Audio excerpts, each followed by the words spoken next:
नमस्कार दोस्तों, स्वागत है आपका अपने चैनल वाईफाई स्टडी पॉइंट में।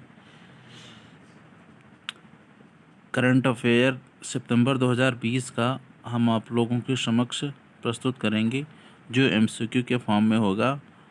और यह करंट अफेयर ई दृष्टि नवत्र के द्वारा जो दिए गए हैं विथ एक्सप्लेनेशन होगा, और उसमें छटे हुए क्वेश्चन चाहे यूपी हो, चाहे सिविल सर्विसेज की तैयारी करने वाले विद्यार्थी हों, सभी के लिए अति महत्वपूर्ण है। तो आइए देखते हैं इन प्रश्नों के बारे में। तो ई दृष्टि नवत्र में ये स्टार्टअप रैंकिंग 2019 का डेटा दिया गया है। इसमें राष्ट्रीय परिदृश्य में राज्य startup ranking 2019, economics freedom of the world 2020, destination north east, Bihar विधानसभा चुनाव के बारे में, और वस्त्र वर्चुअल संस्करण, एक सींग वाले गैंडे के लिए राष्ट्रीय संरक्षण नीति इत्यादि के बारे में देखेंगे। और ये सारे करंट अफेयर में मेन हेडलाइंस दिए हुए हैं, जो अच्छी तरीके से आप लोगों को विथ एक्सप्लेनेशन के बारे में इतना आप लोगों के समक्ष बताया जाएगा। ये टोटल 9 पेजों तक है। अब आइए देखते हैं कि क्या क्वेश्चन है। राष्ट्रीय परिदृष्टि के बारे में बताएंगे। और दोस्तों, ये सेशन आप लोगों के लिए किसी भी एग्ज़ाम्स को लेकर के काफ़ी महत्वपूर्ण है, तो समय को ना गंवाते हुए इन प्रश्नों पर चर्चा करते हैं। कि राज्य स्टार्टअप रैंकिंग 2019 11 सितंबर 2020 को केंद्रीय वाणिज्यिक एवं उद्योग मंत्री पीयूष गोयल ने राज्य स्टार्टअप रैंकिंग 2019 का दूसरा संस्करण जारी किया। इससे संबंधित निम्नलिखित कथनों पर विचार कीजिए। इस रैंकिंग में सर्वश्रेष्ठ प्रदर्शन करने वाले राज्य आंध्र प्रदेश रहा है। इसमें टॉपर परफॉर्मेंस राज्यों में कर्नाटक और केरल शामिल हैं। उभरते हुए स्टार्टअप परितंत्र श्रेणी में आंध्र प्रदेश को शीर्ष स्थान प्राप्त हुआ है। तो इसका आंसर होगा केवल दूसरा और तीसरा। 11 सितंबर 2020 को केंद्रीय वाणिज्य एवं उद्योग मंत्री पीयूष गोयल ने राज्य स्टार्टअप रैंकिंग 2019 का दूसरा संस्करण जारी किया। इसमें 22 राज्य एवं 3 केंद्र शासित प्रदेशों को शामिल किया है। सर्वश्रेष्ठ प्रदर्शन करने वाले राज्य हैं उत्तर प्रदेश, ये उत्तर प्रदेश, अग्रणी लीडरशिप इत्यादि के बारे में ये बताया गया है। तो अग्रणी राज्यों में बिहार, और इसकी रैंकिंग गुजरात में सर्वश्रेष्ठ प्रदर्शन करने वाला रहा है। स्टाफ परफॉर्मेंस में कर्नाटक एवं केरल शामिल है। अग्रणी श्रेणी में बिहार है। आकांक्षी राज्यों में हरियाणा है। उभरते हुए स्टार्टअप परितंत्र में आंध्र प्रदेश है। अगला क्वेश्चन है कि economy freedom of the world 2020 से किसे दिया गया है। 10 सितंबर 2020 को कनाडा के फ्रेजर इंस्टीट्यूट द्वारा जारी economics freedom of the world 2020 वार्षिक रिपोर्ट के अंतर्गत आर्थिक स्वतंत्रता सूचकांक 2018 में भारत को कौन सा स्थान प्राप्त हुआ है। बी 105वां। ये economics freedom of the world प्रत्येक दूसरे साल पर जारी किया जाता है। तो 2018 का 2020 में जारी हुआ है। तो economy freedom of the world में भारत का स्थान जो है 105वां है।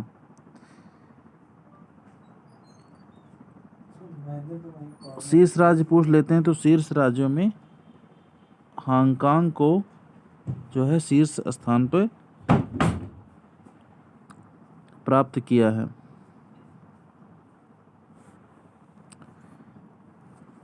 डेस्टिनेशन नॉर्थ ईस्ट 2020 27 सितंबर 2020 को किसने वीडियो कॉन्फ्रेंसिंग के माध्यम से डेस्टिनेशन नॉर्थ ईस्ट 2020 महोत्सव का उद्घाटन किया?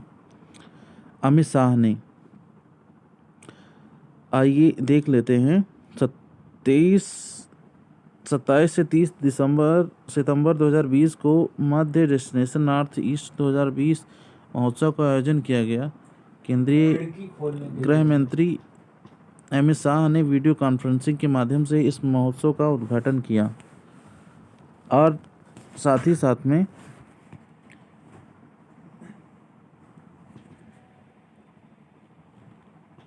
इसमें अगला क्वेश्चन है, बिहार विधानसभा चुनाव 2020 के लिए कार्यक्रम की घोषणा। 25 सितंबर 2020 को भारतीय निर्वाचन आयोग ने बिहार विधानसभा चुनाव 2020 के लिए कार्यक्रम की घोषणा की। इससे संबंधित निम्नलिखित कथनों पर विचार कीजिए। विधानसभा चुनाव 4 चरणों में आयोजित किए जाएंगे। चुनाव कुल 243 विधानसभा सीटों पर आयोजित होंगे। मतगणना 11 नवंबर 2020 को आयोजित होगी। तो इसमें आंसर बी होगा। तो आइए एक्सप्लेनेशन में जानते हैं, लेकिन इसमें सही होगा केवल दूसरा एवं तीसरा कि चुनाव काल कुल 243 विधानसभा सीटों पर आयोजित होंगी। जो सिविल सर्विसेज की तैयारी करते हैं तो उनको पता होगा कि बिहार राज्य में विधानसभा सीटों की संख्या कुल 243 है। मतगणना 10 नवंबर 2020 को आयोजित की जाएगी। पहले चरण में 28 अक्टूबर 2020 को 71 विधानसभा क्षेत्रों में डाला जाएगा। और वर्तमान में देखा जाए कि भारत के मुख्य निर्वाचन आयुक्त कौन हैं? सुनील अरोड़ा जी हैं। वस्त्र 2020 वर्चुअल संस्करण के बारे में जानते हैं कि 23 सितंबर 2020 के मध्य अंतर्राष्ट्रीय टेक्सटाइल पर अप्रैल फेयर वस्त्र के 7वें संस्करण वस्त्र 2020 का पहली बार वर्चुअल प्लेटफॉर्म पर आयोजन किया किस राज्य ने किया? तो इसका आंसर हो जाएगा राजस्थान।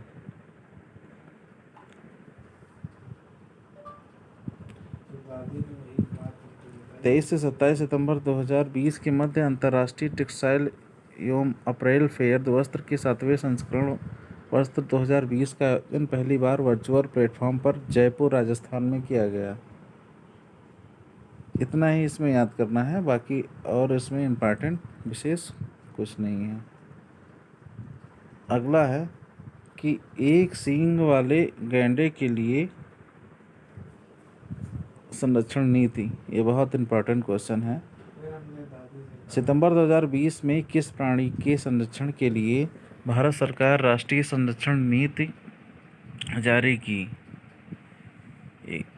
सितंबर 2020 में राष्ट्रीय संरक्षण नीति जारी की गई है, तो एक सींग वाले गैंडे को लेकर के।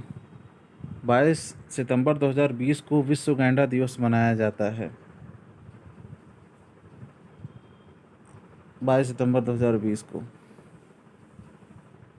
और केंद्रीय पर्यावरण, वन एवं जलवायु परिवर्तन मंत्रालय ने एक सींग गैंडे वालों के लिए राष्ट्रीय संरक्षण रणनीति जारी किए हैं। भारत दुनिया में एक सींग वाले गैंडों की संख्या की दृष्टि से प्रथम स्थान है। ये बहुत इम्पोर्टेंट क्वेश्चन है कि अगर जो पूछा जाए कि सबसे ज़्यादा जो है गैंडे कहाँ पाए जाते हैं एक सींग वाले, तो वो भारत में पाए जाते हैं। इसकी आबादी सबसे ज़्यादा जो है असम के काजीरंगा और मानस वन्यजीव अभयारण्य पश्चिम बंगाल व उत्तर प्रदेश में है।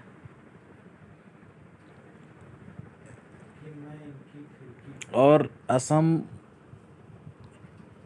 में मानस है।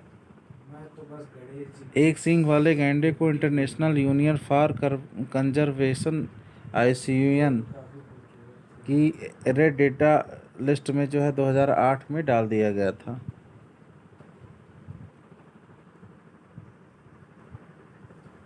अगला क्वेश्चन है कि भारत द्वारा नेपाल को प्रदत्त डेमो ट्रेन। सितंबर 2020 में भारतीय रेलवे द्वारा किस देश को अत्याधुनिक सुविधाओं से युक्त 2 डेमो ट्रेन प्रदान की हैं? तो इसका आंसर हो जाएगा बी, नेपाल। अगला क्वेश्चन है, आइए इससे पहले इसके बारे में डिटेल में जान लेते हैं कि 18 सितंबर 2020 को भारतीय रेलवे की शाखा कोंकण रेलवे ने, एक भी क्वेश्चन इम्पॉर्टेंट है कि किसने प्रदान की, तो कोंकण रेलवे ने नेपाल सरकार को प्रदान किया। इन ट्रेनों का निर्माण एवं डिजाइन चेन्नई स्थित इंटीग्रेटेड कोच फैक्ट्री में किया गया। इन ट्रेनों का संचालन भारत के बिहार के जयनगर से नेपाल के धनुषा जिले के कुर्था के बीच में 34 किलोमीटर किया गया। नेपाल को 2 डेमो ट्रेन देने के लिए नेपाल के रेलवे विभाग एवं कोंकण रेलवे कॉरपोरेशन लिमिटेड ने 15 मई 2019 को करार किया था। Make in India make for world के तहत ये किया गया। नहीं, क्वेश्चन ये भी पूछ सकता है कि ये कहाँ से कहाँ चलाई गई, तो भारत के जयनगर से धनुषा के बीच में चला गई। टोटल डिस्टेंस इसकी है 34 किलोमीटर। अगला है, नए संसद भवन के निर्माण हेतु दिया गया ठेका। बहुत इंपॉर्टेंट क्वेश्चन है। हाल ही में जो संसद है, तो संसद की बिल्डिंग जो इसके वास्तुकार थे ली कॉर्बूजियर, तो उसकी जगह उसके लिए एक नया संसद भवन बन रहा है। तो हाल ही में किस कंपनी ने संसद भवन की नई इमारत हेतु ठेका लिया? तो इसका आंसर हो जाएगा टाटा प्रोजेक्ट्स लिमिटेड। 16 सितंबर 2020 को टाटा प्रोजेक्ट्स लिमिटेड ने नए संसद भवन के निर्माण हेतु करार प्राप्त करने में सफलता हासिल की। टाटा ने यह करार 861 करोड़ रुपए में संसद भवन के निर्माण लागत के आधार पर हासिल किया। टाटा ने निर्माण के लिए लगाई बोली में लार्सन एवं टुब्रो को पछाड़ा, जिसने 865 करोड़ रुपए की बोली लगाई। अगला क्वेश्चन है,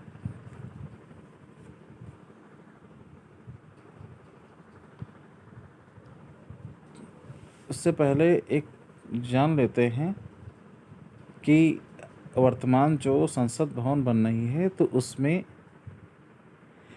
के बारे में, कुछ खासियत के बारे में। तो जो नई संसद बिल्डिंग को त्रिकोणाकार के रूप में डिजाइन किया जाएगा और वर्तमान संसद की इमारत वृत्ताकार की आकृति है, ऐसे है। आप लोगों ने तो बहुत वीडियो उसकी पिक्स देखी होंगी। वर्तमान में केंद्र सरकार शीघ्र इस प्रोजेक्ट शुरू करना चाहती है ताकि 15 अगस्त 2022 को देश की आज़ादी की 75वीं वर्षगांठ में यह तैयार हो जाए। 8 समुद्री तटों के लिए ब्लू फ्लैग अंतर्राष्ट्रीय इको लेवल की अनुशंसा। 19 सितंबर 2020 को पर्यावरण मंत्री प्रकाश जावड़ेकर ने घोषणा की कि 8 समुद्री तटों के लिए ब्लू फ्लैग अंतर्राष्ट्रीय इको लेवल हेतु अनुशंसा की गई। विकल्प में अनुशंसित समुद्र तटों में कौन सा शामिल नहीं है? शिवराजपुर गुजरात, घोघल दमन दीव, गोल्डन ओडिशा, दोघा पश्चिम बंगाल। तो इसका आंसर होगा दोघा पश्चिम बंगाल। इसमें देख लीजिए एक्सप्लेनेशन में कि ब्लू फ्लैग के लिए अनुशंसित समुद्री तटों में गुजरात के शिवराजपुर, दमन एवं दीव की घोघला, कर्नाटक की कासरगोड, पादबिद्री, केरल के कप्पाड़, आंध्र प्रदेश के ऋषिकोशा, उड़ीसा के गोल्डन एवं अंडमान निकोबार के राधानगर के बीच में है। ये मानदंड प्रमुख 4 वर्गों पर्यावरण, सूचना एवं शिक्षा, स्नान के लिए जल की गुणवत्ता, पर्यावरण प्रबंधन एवं संरक्षण तथा समुद्री तट की सुरक्षा हेतु सेवाओं के से संबंधित है। तो ये क्वेश्चन ये भी पूछ सकते हैं कि भारत के कितने राज्यों को जो है ब्लू टैग मिला। तो ये 8 समुद्री तट को मिला हुआ है। ये ब्लू फ्लैग जो टैग मिलता है तो अंतर्राष्ट्रीय इको लेवल की होता है कि जैसे कुछ लोग होते हैं समुद्र के किनारे बोतल इत्यादि से प्रदूषित करते हैं। तो इन सब चीज़ों पर स्वच्छता को देखते हुए भारत के 8 क्षेत्रों को मिला है। अगला क्वेश्चन है कि मध्य प्रदेश में मेट्रोपॉलिटन एरिया गठित करने का निर्णय 15 सितंबर 2020 को संपन्न मध्य प्रदेश मंत्रिमंडल की बैठक में किन 2 शहरों में मेट्रोपॉलिटन एरिया गठित करने का निर्णय लिया है। तो इसका आंसर हो जाएगा भोपाल एवं इंदौर। 15 सितंबर 2020 को वीडियो कॉन्फ्रेंसिंग के मध्य संपन्न मध्य प्रदेश मंत्रिमंडल की बैठक में कई अहम निर्णय लिए गए। भोपाल और इंदौर शहर में मेट्रो रेल परियोजना का क्रियान्वयन हेतु मेट्रोपॉलिटन एरिया गठित करने का निर्णय लिया गया है। तो इसका आंसर हो जाएगा भोपाल एवं इंदौर। भारत का सबसे ज़्यादा स्वच्छ शहर इंदौर है। अगला है देश की दूसरी व दक्षिण भारत की पहली किसान रेल। देश की दूसरी और भारत की पहली किसान रेल कौन सी है? दक्षिण भारत की पहली किसान रेल कौन सी है? 9 सितंबर 2020 को देश की दूसरी एवं दक्षिण भारत की पहली किसान रेल को हरी झंडी दिखा करके रवाना किया गया है। यह रेल किन 2 रेलवे स्टेशनों के मध्य परिचालित है? तो इसका आंसर हो जाएगा अनंतपुर से आदर्श नगर रेलवे स्टेशन दिल्ली। और देश की पहली है देवलाली से दानापुर तक है। अगला प्रश्न है कि नए संसद भवन के निर्माण के लिए किस कंपनी को कॉन्ट्रैक्ट दिया गया है? तो टाटा प्रोजेक्ट्स लिमिटेड को।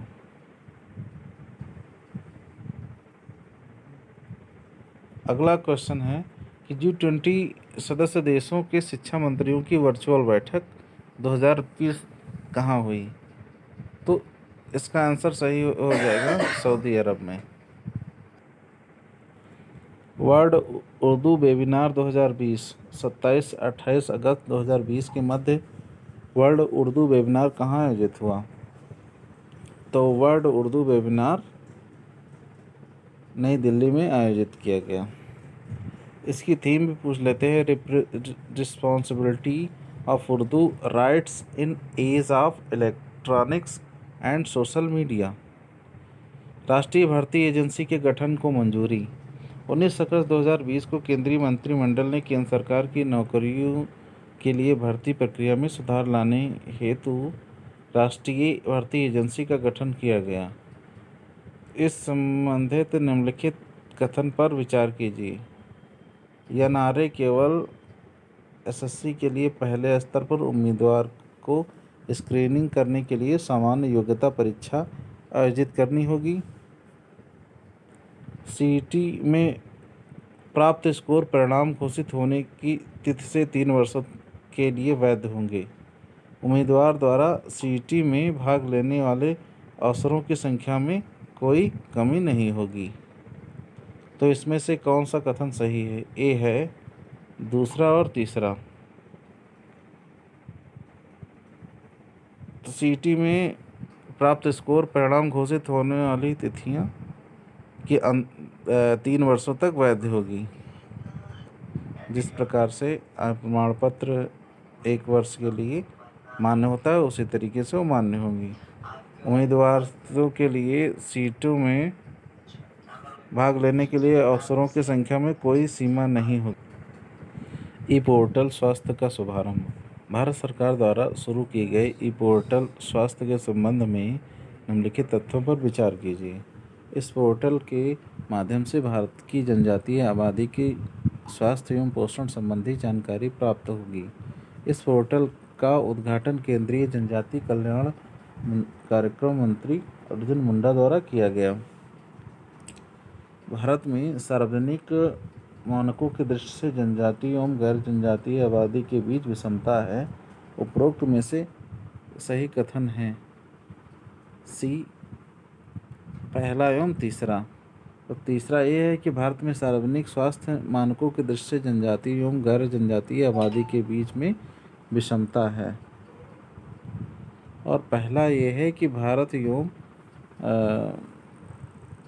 की जनजातीय आबादी के स्वास्थ्य एवं पोषण संबंधी जानकारी प्राप्त होगी।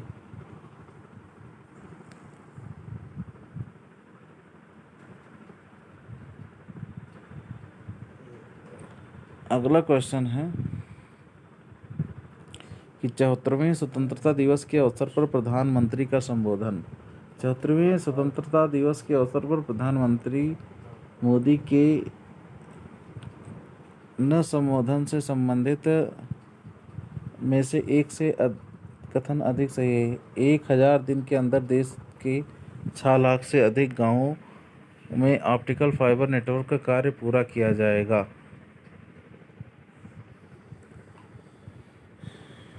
नेशनल डिजिटल हेल्थ मिशन का शुभारंभ किया गया। ये भी एग्जाम में क्वेश्चन पूछा जा सकता है कि इस बार जो है किस स्तर का कौन सा जो है स्वतंत्रता दिवस मनाया गया। तो ये 74वां स्वतंत्रता दिवस मनाया गया। आइए इसके बारे में डिटेल से जानते हैं। 15 अगस्त 2020 को 74वें स्वतंत्रता दिवस के अवसर पर प्रधानमंत्री नरेंद्र मोदी ने ऐतिहासिक लाल किले की प्राचीर से लगातार 7वीं बार देश को संबोधित किया। तो ये भी वनडे एग्जाम में क्वेश्चन पूछ सकते हैं कि कौन सा स्वतंत्रता दिवस था। 74वां। अब माननीय मोदी जी ने कितनी बार जो है देश को संबोधित किया है लाल किले से? 7वीं बार। वर्ष 2019 में भारत प्रत्यक्ष विदेशी निवेश में 18% की वृद्धि हुई। नेशनल इंफ्रास्ट्रक्चर पाइपलाइन प्रोजेक्ट पर 110 लाख करोड़ से अधिक खर्च किए जाएंगे।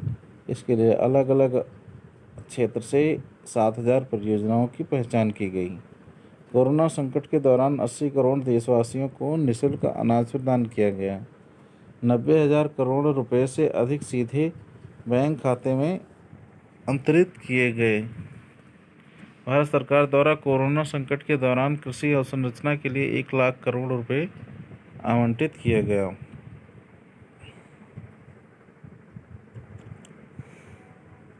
जल जीवन मिशन के तहत विगत 1 वर्ष में 2 करोड़ परिवार लोगों तक जल पहुंचाया गया। वर्ष 2014 से पहले भारत की पंचायत दर्ज पूरा किया गया। कुल 40 करोड़ जनधन खातों में 22 करोड़ खाते महिलाओं के हैं। 6000 जन औषधि केंद्रों में 5 करोड़ से अधिक सैनिटरी पैड गरीब महिलाओं को दिया गया। लड़कियों के विवाह की सही आयु निश्चित करने के लिए एक कमेटी बनाई गई। कोरोना महामारी को पूर्ण भारत के टेस्टिंग की एक लैब थी जो वर्तमान में 1400 लैबों से अधिक का नेटवर्क है। विगत 5 वर्षों में MBBS MD आदि में 45,000 की सीटों की वृद्धि की गई। गाँव में 1.5 लाख से अधिक वेलनेस सेंटर बनाए जा रहे हैं। देश में 15 अगस्त 2020 से नेशनल डिजिटल हेल्थ मिशन प्रारंभ किया जा रहा है, जिसमें प्रत्येक भारतीय को हेल्थ ID प्रदान की जाएगी। जम्मू कश्मीर में उच्चतम न्यायालय के सेवानिवृत्त न्यायमूर्ति ने परिसीमन की प्रक्रिया रही है। वर्तमान में नवीकरणीय ऊर्जा उत्पादन से भारत विश्व के शीर्ष 5 देशों में शामिल हो गया है। भारत में 200 करोड़ लीटर इथेनॉल का उत्पादन होता है। तो इत्यादि बातें माननीय प्रधानमंत्री के द्वारा जो है कही। 17वीं आसियान भारत आर्थिक मंत्री परामर्श बैठक। हाल ही में 17वीं आसियान भारत आर्थिक मंत्री परामर्श बैठक वीडियो कॉन्फ्रेंसिंग के माध्यम से कब आयोजित की गई? तो इसका आंसर है 29 अगस्त 2020 को। अगला क्वेश्चन है कि चुनौती नेक्स्ट जनरेशन स्टार्टअप चैलेंज प्रतियोगिता।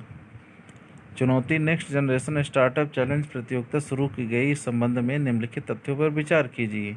इस प्रतियोगिता का शुभारंभ माननीय प्रधानमंत्री श्री नरेंद्र मोदी जी के द्वारा किया गया। इस कार्यक्रम का उद्देश्य कुछ सेक्टर में काम कर रहे लगभग 300 स्टार्टअप की पहचान करना है। इसके तहत चिन्हित किए गए स्टार्टअप्स को 25 लाख रुपए की शुरुआती फंड एवं अन्य सुविधाएं प्रदान की जाएंगी। तो इसका आंसर पहला गलत है।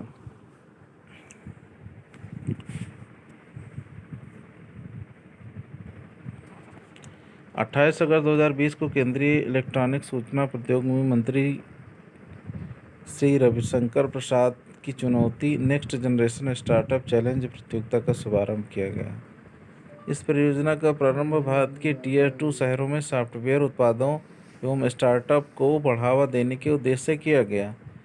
इस कार्यक्रम का उद्देश्य कुछ चुने हुए क्षेत्रों में काम कर रहे लगभग 3000 स्टार्टअप्स की पहचान करना है। इन चिन्हित स्टार्टअप को 25 लाख रुपए की शुरुआती फंड एवं अन्य सुविधाएं उपलब्ध कराई जाएंगी। आइए अगला क्वेश्चन है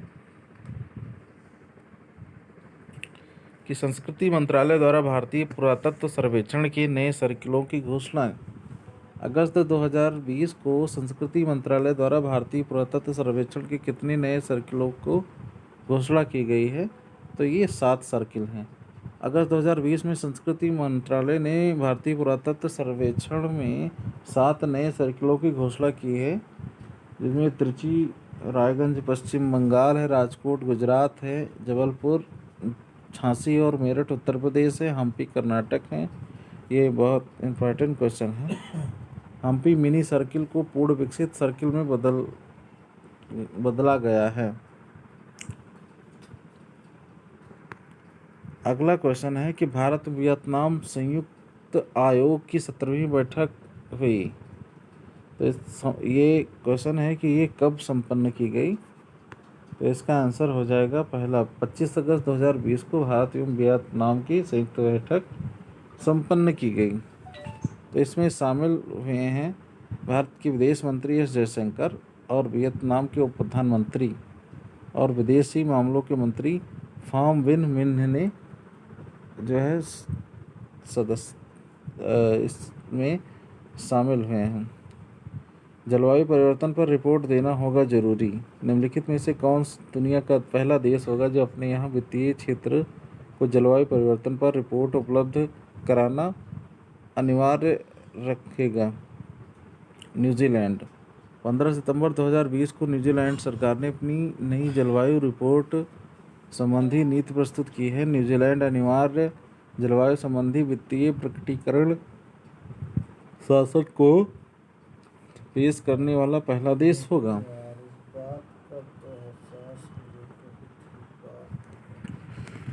ज्ञातव्य है कि Australia, Canada, Britain, France, Japan एवं यूरोपीय संघ भी इस प्रकार के रिपोर्टिंग कंपनियों से लेने के नियमों पर कार्य कर रहे हैं।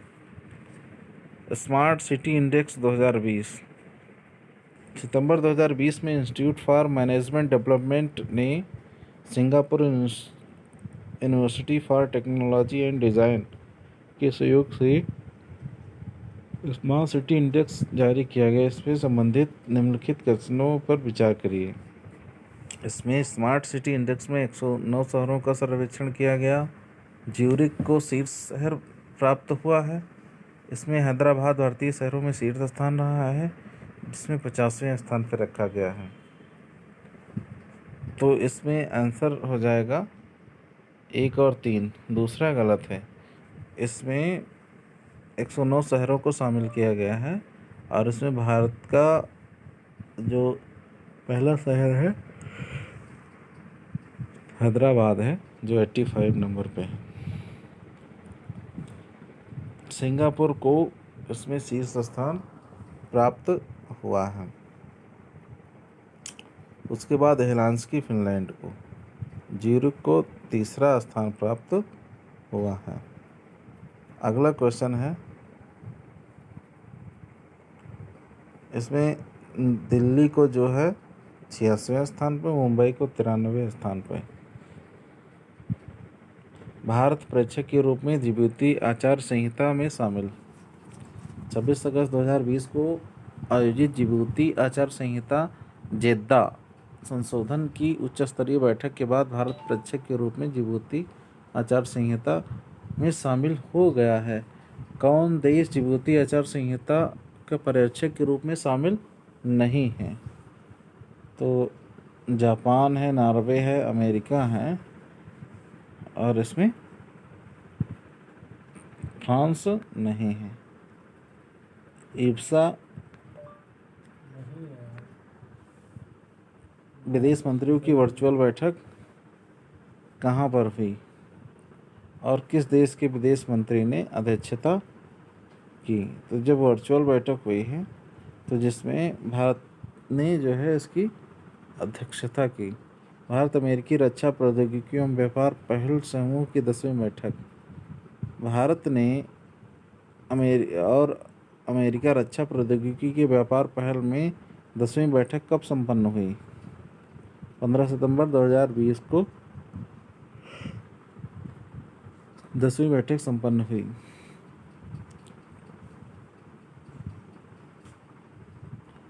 वर्ष में यह बैठक 2 बार होती है,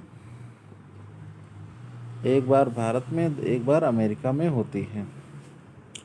अगला क्वेश्चन है, IPL 2020 के दौरान सट्टेबाजी पर नज़र रखने हेतु करार। तो UAE ने शुरू हो रहे इंडियन प्रीमियर लीग के दौरान सट्टेबाजी से जुड़ी अनियमितताओं का पता लगाने हेतु BCCI किसकी सेवाएं ले रहा है?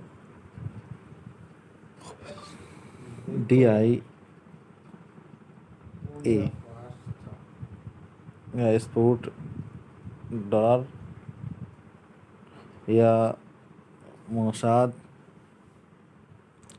इसका आंसर हो जाएगा स्पोर्टर डार।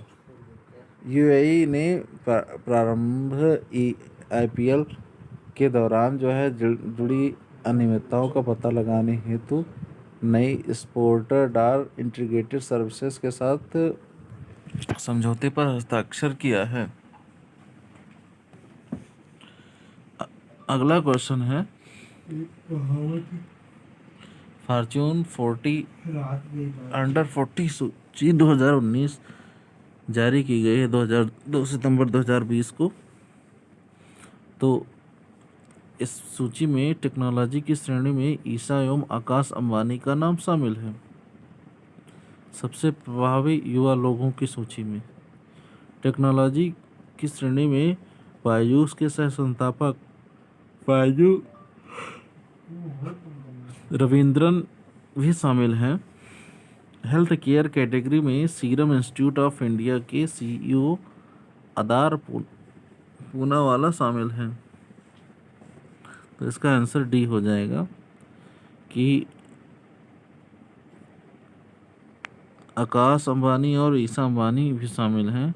बायजूस के सह संस्थापक बायजू रविचंद्रन भी शामिल हैं और CEO आदार पूनावाला भी शामिल हैं।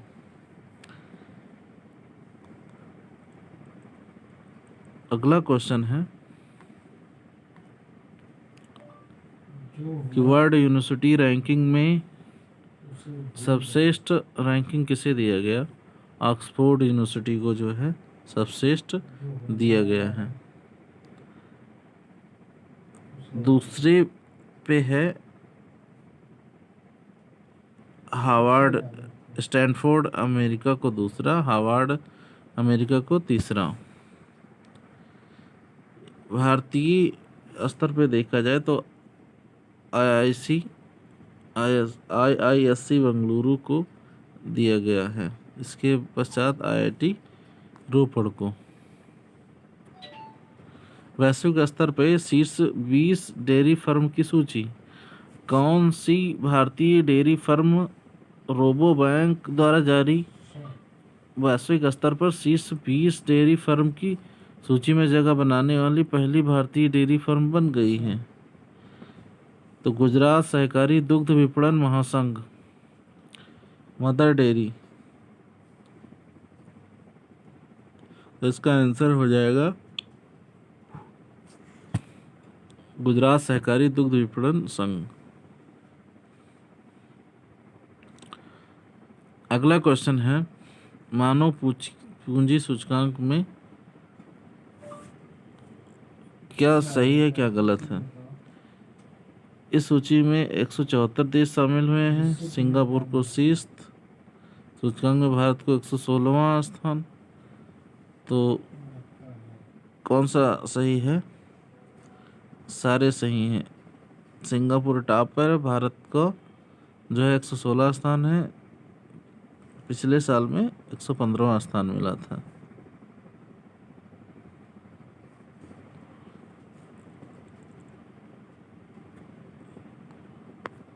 अगला क्वेश्चन है, 27वां आसियान क्षेत्रीय विदेशी मंत्रियों की बैठक 2020 की गई, जिसमें 12 सितंबर 2020 को किस देश की अध्यक्षता में 27वां आसियान क्षेत्रीय मंडल के विदेश मंत्रियों की बैठक वीडियो कॉन्फ्रेंसिंग के माध्यम से संपन्न हुई?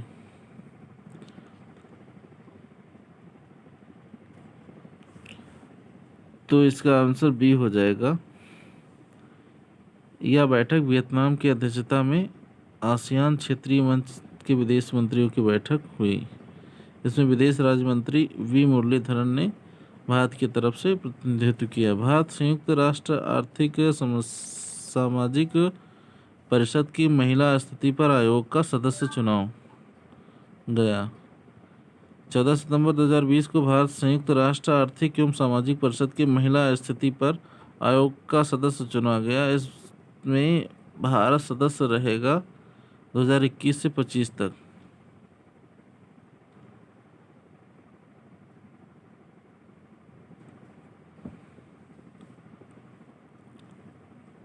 इसमें शायद भारत ने चाइना को हराया था। अगला क्वेश्चन है, पहला विश्व सौर प्रौद्योगिकी शिखर सम्मेलन 2020। हाल ही में पहला विश्व सौर प्रौद्योगिकी शिखर सम्मेलन वीडियो कॉन्फ्रेंसिंग के मध्य हुई। ये बेहद इम्पोर्टेंट क्वेश्चन है। 8 सितंबर 2020 को वीडियो कॉन्फ्रेंसिंग के थ्रू हुई विश्व सौर प्रौद्योगिकी शिखर सम्मेलन। ISA का मुख्यालय गुरुग्राम हरियाणा में है। वैश्विक नवाचार सूचकांक में विचार करिए इन प्रश्नों पर। इस सूचकांक में विश्व की 131 अर्थव्यवस्थाओं को शामिल किया गया है। इस सूचकांक में अमेरिका को शीर्ष स्थान हुआ है, भारत को 48वां स्थान प्राप्त हुआ है। पहला तीसरा अमेरिका को शीर्ष नहीं मिला हुआ है। इनोवेशन इंडेक्स में जो है स्विट्जरलैंड को शीर्ष स्थान प्राप्त हुआ है, स्वीडन को दूसरा, अमेरिका को तीसरा, भारत को 48। अंतिम स्थान पर यमन है। अगला क्वेश्चन है कि भारत में 200 से अधिक हाथियों को दुर्गम परिस्थितियों में रखा गया। भारत ने हाथियों की निराशाजनक दशा के बारे में हाल ही में एक रिपोर्ट प्रकाशित की गई है। यह report International Animal Welfare Organisation, यह रिपोर्ट विश्व हाथी दिवस 12 अगस्त के अवसर पर प्रकाशित हुई है। यह रिपोर्ट भारत में मनोरंजन स्थलों से संबंधित हाथियों की निराशाजनक दशा को चिन्हित करती है। इसका सही आंसर हो जाएगा डी, तीनों सही हैं। अगला है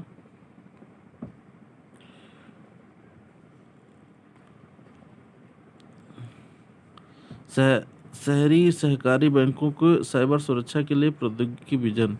24 सितंबर 2020 को भारतीय रिजर्व बैंक द्वारा किन बैंकों की सुरक्षा हेतु साइबर सुरक्षा के लिए प्रौद्योगिकी विजन प्रकाशित किया गया?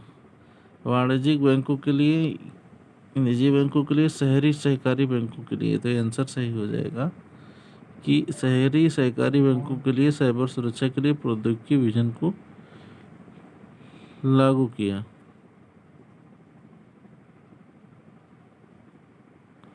अगला क्वेश्चन है कि प्रमुख खरीफ फसलों के उत्पादन के प्रथम अग्रिम अनुमान 2020-21। 22 सितंबर 2020 को कृषि सहकारिता एवं कल्याण विभाग ने वर्ष 2020-21 के दौरान प्रमुख खरीफ फसलों के प्रथम अग्रिम अनुमान जारी किए गए। इस अनुसार 2021 के दौरान कितनी मिलियन खाद्यान्न का उत्पादन होना अनुमानित है? तो इसका 144.52 मिलियन टन होगा। प्रथम अग्रिम अनुमान ने जो है लगाया केवल खरीफ की फसल के लिए।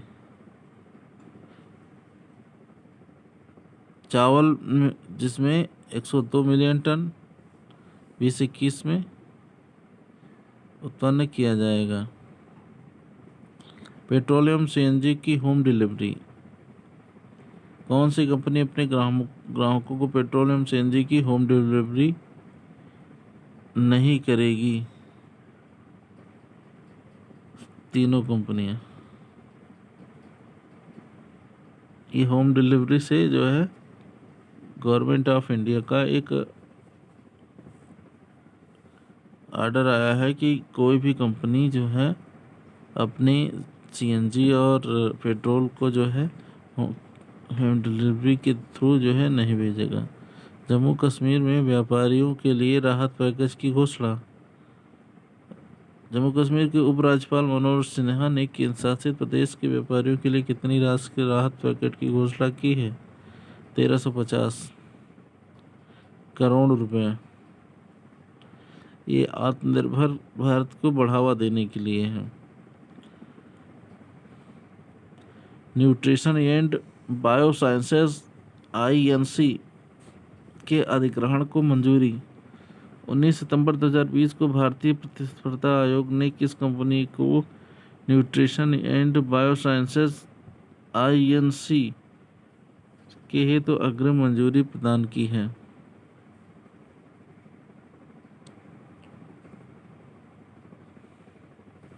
तो ये हो जाएगा IFA।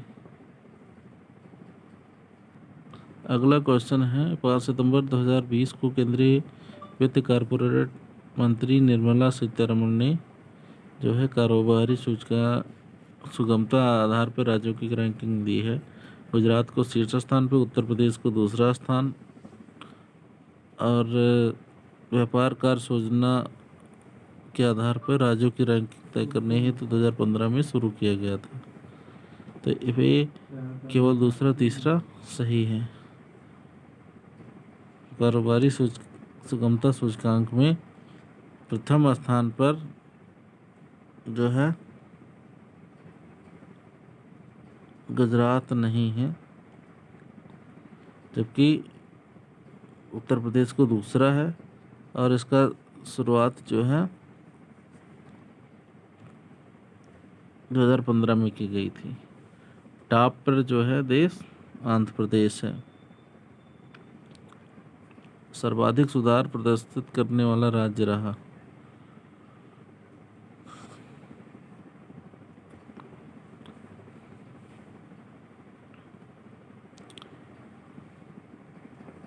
NBFA ऋण गारंटी कार्यक्रम।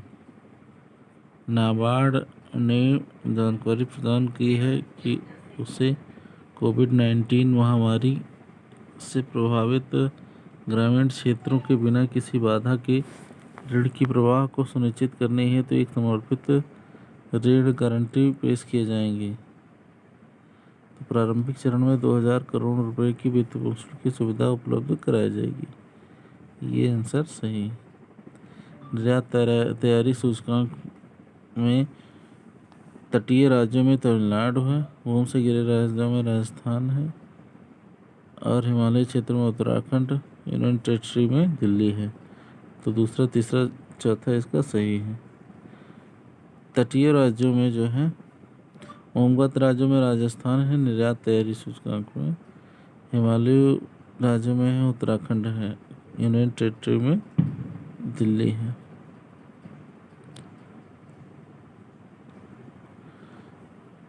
तटीय राज्यों में जो है सर्वश्रेष्ठ प्रदर्शन करने वाला गुजरात है। तो दोस्तों, ये वीडियो कैसा लगा अपने कमेंट्स बॉक्स में ज़रूर भेजें, और वीडियो अच्छा लगा हो तो लाइक शेयर सब्सक्राइब करना ना भूलें। धन्यवाद।